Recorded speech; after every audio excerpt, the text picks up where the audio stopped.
Somewhere beyond normal confusion lies something much more pernicious and difficult.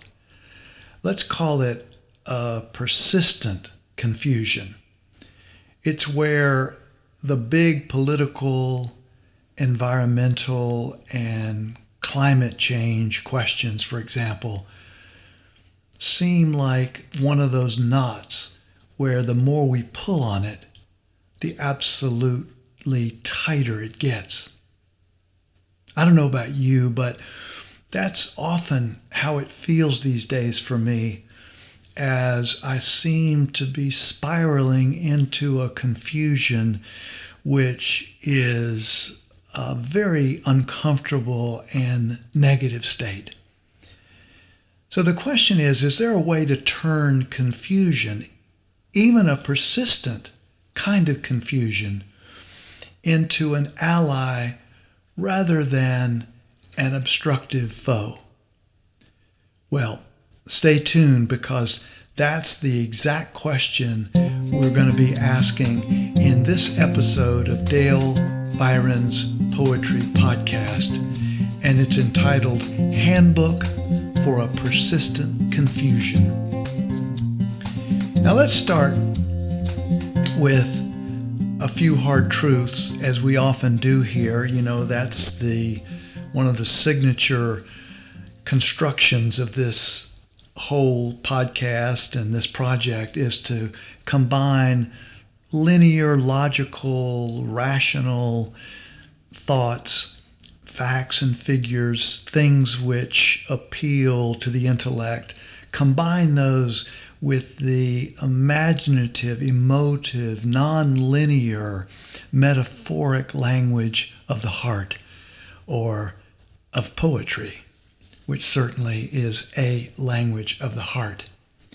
So the hard truth is this: most of us would rather walk over broken glass, or I think sign up for a half dozen root canals, rather than face the fierce fires of uncertainty for any length of time, or maybe even more unbearable, the unrelenting situation of being confused, incredibly baffled and confused.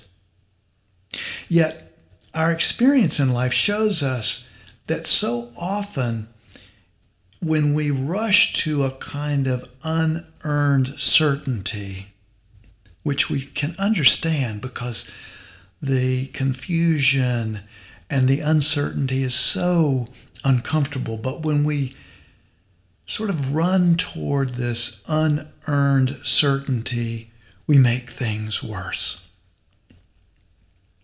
Now,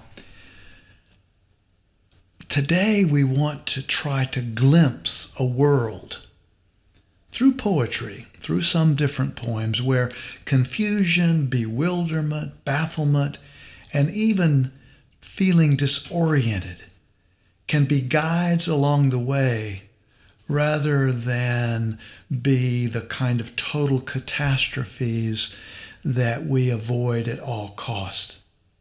Which brings me to a poem by the great poet Wendell Berry, which I've done so many times in so many venues with groups and individuals and classes and different times. It's called Our Real Work, again by Wendell Berry, and it goes like this. It may be that when we no longer know what to do, we have come to our real work. And that when we no longer know which way to go, we have come to our real journey. The mind that is not baffled, the mind that is not baffled, is not employed. The impeded stream is the one that sings. Those last two lines are just incredibly confrontive and freeing at the same time. He says, the mind that is not baffled is not employed. The impeded stream is the one that sings. Now, I don't know about you, but I rarely wake up in the morning and say, wow, I'm feeling so confused and befuddled today. It's going to be a great day. we don't say that.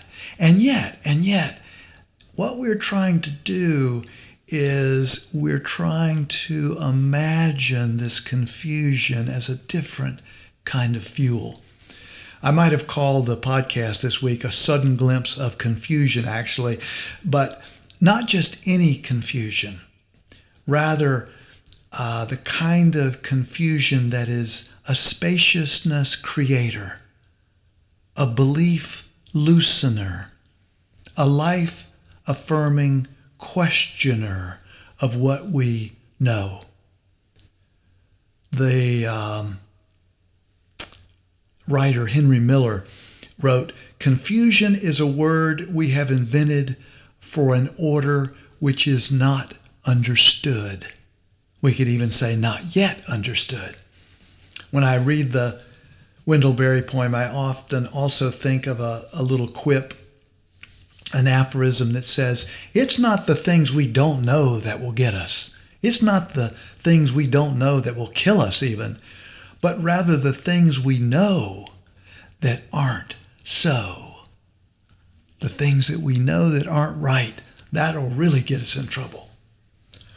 And so it occurs to me that sometimes the only way to find our way through is to get lost on purpose. Then somehow, as we stumble along, looking and listening intently, we may find new and exciting things, strange, unexpected, and interesting things, sometimes healing things. Sometimes we find our way, not in spite of bewilderment, bafflement, disorientation, confusion, etc., but because of those things. Because we have allowed our knowing in that case and our being right to let go just a bit and give it all a small rest. Okay, that brings me to another short poem I hope you'll find that's in our theme today. It's called I Pick Up a Hitchhiker by the poet Jay Lemming, who I've just discovered recently and who's an amazing poet. Well worth seeking out and getting his books, reading his poems. Okay, here's the poem, I Pick Up a Hitchhiker. Very short. After a few miles, he tells me that my car has no engine. I pull over, and we both get out and look under the hood. He's right. He's right. We don't say anything more about it all the way to California. Isn't that a quirky little poem? After a few miles, he tells me that my car has no engine. I pull over, and we both get out and look under the hood. He's right. We don't say anything more about it all the way to California. Well, yes, that poem is wonderfully quirky, wonderfully brilliant, I think. And we ask ourselves, what is that engine he's talking about? What does it mean? Well, you tell me. What does it mean to you? It's not a real engine. Cars need real engines. Maybe the engine is purpose, or meaning, or courage, or love. Maybe the engine is one of those things. I've thought in my own life that the missing engine for me in so many cases is courage, as I have wanted to be able to show more courage in my life. And that may very well be what has been missing under my hood at a few critical times in my life. I hope you're already thinking about what that engine means for you. So, this theme of getting lost on purpose reminded me, and of course, poems help us do that. It's part of our theme. But it reminded me of a story. Many years ago, my wife and I were traveling in Italy, and we had visited an area called Cinque Terre, which are these 5 amazing towns on the Italian coast. And we were going now from Cinque Terre to the town of Lucca. But what we discovered as we were driving, we had to rent a car, and what we discovered is all of a sudden we both noticed, or at least one of us noticed, and we started talking to each other about the fact that it seemed like this church that we saw, we actually kept seeing over and over again. Like, what was going on? Because it seemed like that as we were following the map, this is long before GPS and all of that, but in following the map, we were actually going in circles, or at least the way we were interpreting the map. And after I think we saw that church for about the 3rd time, I said, well, I don't know what to do, but kind of intuitively, this weird hit came to me, which is make the wrong turn on purpose. So that's what we did. And made a couple of wrong turns, actually, and eventually, in a couple of minutes, we ended up in some neighborhood. I'm not quite sure where, but there was this guy who was out in his front yard. He had a little, like a garden out there, and he was working away, bent over in his garden. I stopped the car and kind of waved and said hi, and he didn't speak any English, and my Italian was not good at all. So all I did is I sort of pointed toward the front of the car through the windshield, and I said, Luca? With a question mark in my voice. And he shook his head and like, no. And then I went and pointed the other way out the back of the car and said again, Luca? And he shook his head again. It was as if, that old story about, I'm sorry, but you can't get there from here. It was, we were in this story, and I didn't quite know what to do. So we just smiled and waved and drove away, thanked him. Well, what we ended up doing is we just kept making some wrong turns. We made another 2, 3 wrong turns. And before you know it, somehow or another, magically, we saw a road or highway or street that was, I guess it was a highway that was on the map, and suddenly we were on our path, and eventually we did make it to Lucca. But we did it by getting lost on purpose. Now, that brings me to a poem, another short poem, which all the poems I have for you today are rather short, and this one is by Robert Creeley, who is a wonderful poet, lived from 1926 to 2005, and the poem is called Love Comes Quietly. It goes like this. Love comes quietly, finally drops about me, on me, in the old ways. What did I know? What did I know, thinking myself able to go alone all the way? Love comes quietly, finally drops about me, on me, in the old ways. What did I know, thinking myself able to go alone all the way? Seems like when you've got something powerful to say, it doesn't take many words, does it? But on our theme, what could be more confusing than falling in love?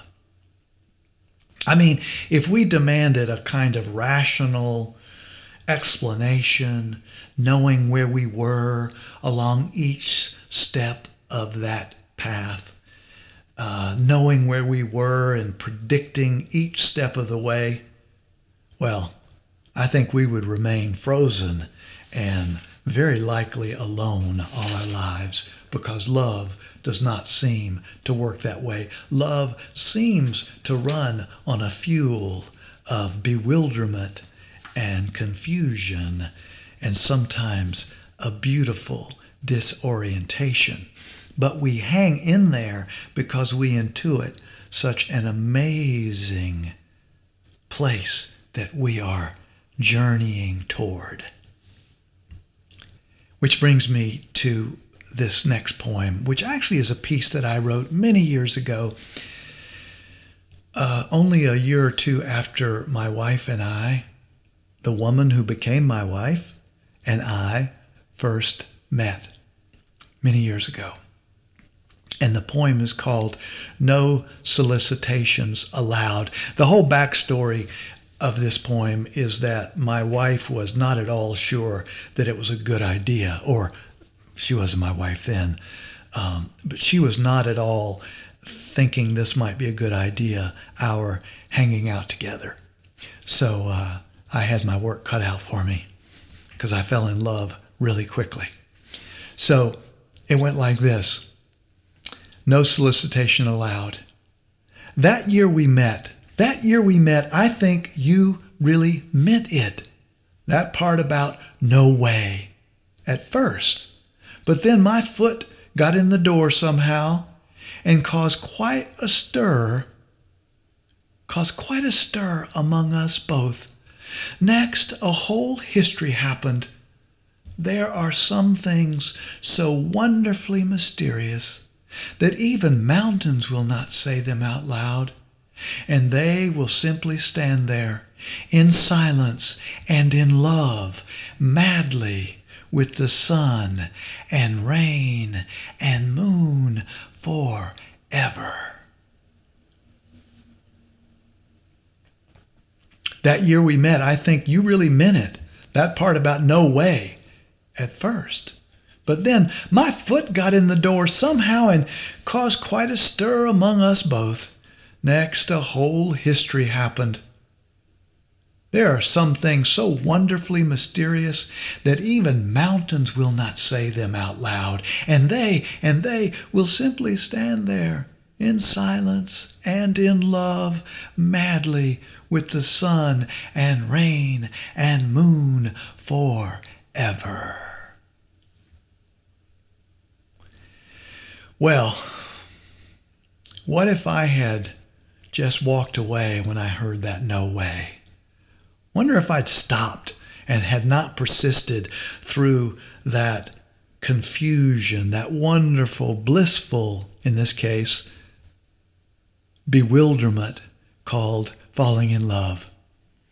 And then that had me thinking, in preparing this episode, that had me thinking, what if when we heard no way, in a lot of other contexts, we just sort of threw up our hands and gave up? So, for example, like asking, can we change our orientation to nature to one of regeneration rather than destruction and degeneration, and hearing, no way, but we don't give up?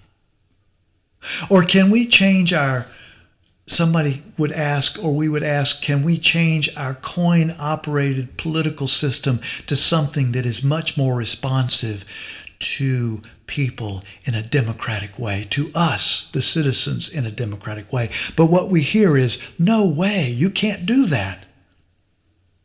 But we don't stop there.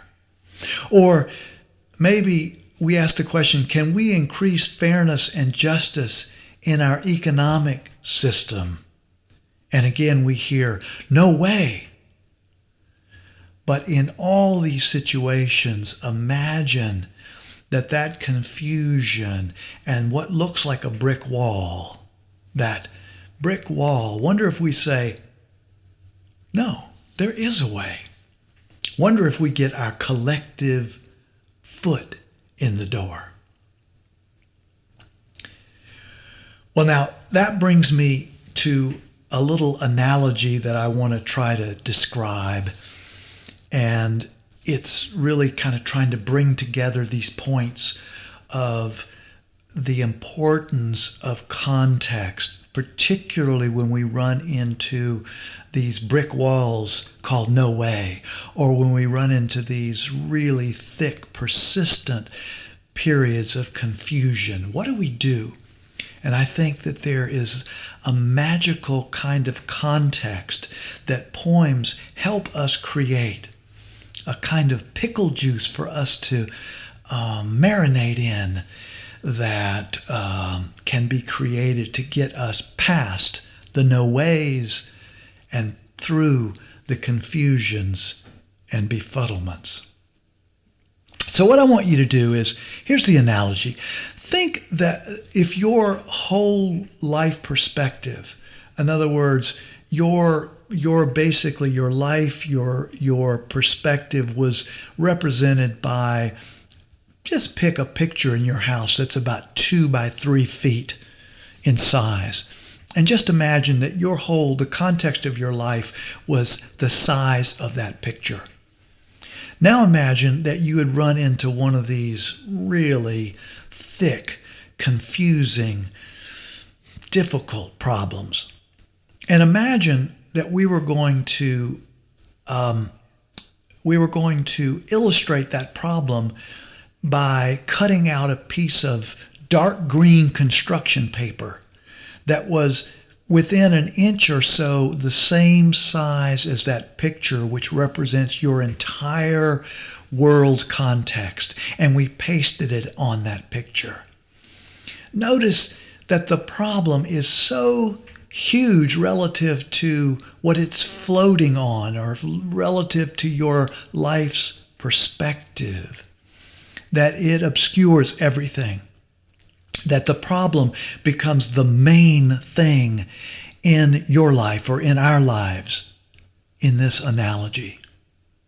Now let's imagine that we've traveled across the oceans to Paris, France, to the famous Louvre Museum, and we're standing there looking at the wedding feast at Cana, which is a huge picture with hundreds of people on it, which is 22 feet by 32 feet in size. Now imagine that is the spacious, incredibly large life's perspective that you now have, that you have now gone to this perspective and this size. And imagine further that we take that piece of green construction paper and tape it to the front of this new picture. And wonderfully, it's still there. It's still the same size problem, still complex, still confusing. But notice that it is now on top of a life perspective that is way larger than that problem. Problem hasn't changed, but the life perspective that it's floating upon, that it's sitting on, has radically changed. A good poem, I think, can create that new level of spaciousness, spacious size. So inside the right, spacious, breathable context, we can handle confusion. We can handle bafflement. We can handle even being disoriented. Now let me come at this in a slightly different way with a real life experience I just had a week or so ago. A longtime friend of mine, an exceptionally talented environmental thinker and activist by the name of Gil Friend, who has had a consulting firm for many years doing this kind of work. He's recently been conducting a series of meetings he entitles Living Between Worlds, where he invites 15, 20 people at a time to have these really delicious, rich conversations about how do we get from where we are today through some of these most difficult environmental, political, climate challenges. How do we do that? And I was listening to one that occurred only just a few weeks ago, and I listened actually to the whole thing, and it was quite good. The conversations were great. And also, of course, during the course of this and previous meetings, and I've seen a number of them, is that, you get some of the most, we talk about difficult, logical, linear facts, in this case, around environmental issues and climate issues. You get some of the most challenging ones, and this was part of this conversation I'm telling you about. Things like an estimated 50,000 species inhabiting our tropical forests become extinct each and every year, an average of 137 a day. Or the fact that we produce 400 million tons of hazardous waste yearly, nearly 13 tons a second in the world. Or that we are now in an overshoot position so extreme that we're using 1.7 Earths in order to pull the materials we're pulling out of the world and to put the waste back. So we would need almost 2 Earths of the same size to do what we're already doing. And that shows you how much in overshoot we are. So those are the kind of things that were floating in this conversation, this sort of delicious conversation where there was not so much the idea of rushing to solutions, but trying to just marinate in the challenges and to see what would come up. So toward the end, there was a comment. These were kind of closing comments. There was a comment by a woman by the name of Jane Bird, which happens to be Gil Friend's wife, his life partner. And she made several very stunning comments, or from my perspective, they were stunning, about befriending our societal elites instead of threatening them. There's some real animosity these days about how there's so much wealth inequality and how so much of that wealth is often used to purchase political decisions, to overly influence political decisions by using billions of dollars to do that. And so there's quite a bit of animosity toward many of the elites in our culture, in our nation. And yet what she was saying was that we need to be friends so that people aren't feeling threatened. And I think it really resonated with everyone as being a deep truth. She was also talking about some amazing innovations with soil regeneration and working with the water cycles to combat climate change. So these were some very interesting things. And the way Jane came at this comment is she had some real silence between the points she was making, which I thought were very effective. And then the reason I'm telling you this is that it was such a brilliant, to me, example of the very thing that I think we're trying for in these podcasts, which is to show what happens when you bring heart and the intellect, the head and the heart together to get the feet moving in a very skillful way. Because what Gil did at the very end was he talked about a quote from the amazing writer and intellectual and social commentator Arundhati Roy, who was an amazing, amazing woman. And the quote went like this. She said it like this: "The system will collapse if we refuse to buy what they are selling. Their ideas, their version of history, their wars, their weapons, their notion of inevitability. Remember this, We may be many, and they be few. They need us more than we need them. Another world is not only possible, she is on her way. On a quiet day, I can hear her breathing. Another world is not only possible, she is on her way. On a quiet day, I can hear her breathing. Again, that is Arundhati Roy, which Gil Friend quoted at the very end of this 2-hour or so conversation. And after Jane Bird's comment, which was incredibly skillful, the combination of these logical linear facts and this quote from Arundhati Roy, which is not actually a poem, but which happens to be incredibly poetic.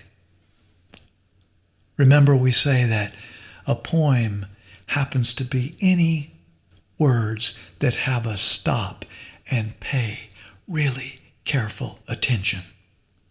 That's what these words did. And it seemed to me that this was a perfect example of what can happen when we engage the head and the heart at the same time, so that our feet are left in very skillful, a kind of turbocharged action state. So it felt to me like a wonderful example, and it also felt to me that in a certain way, it was like our collective we had our foot in the door.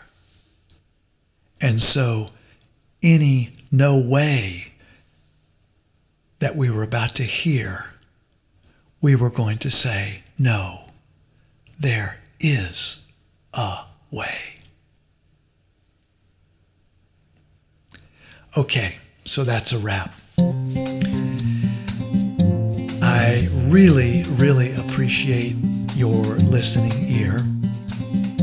And if you're so inclined, I would love if you would rate the podcast or give a quote about your reaction to it, and also to send it along to others that you think might enjoy this work. So until next podcast, please take good care of yourself.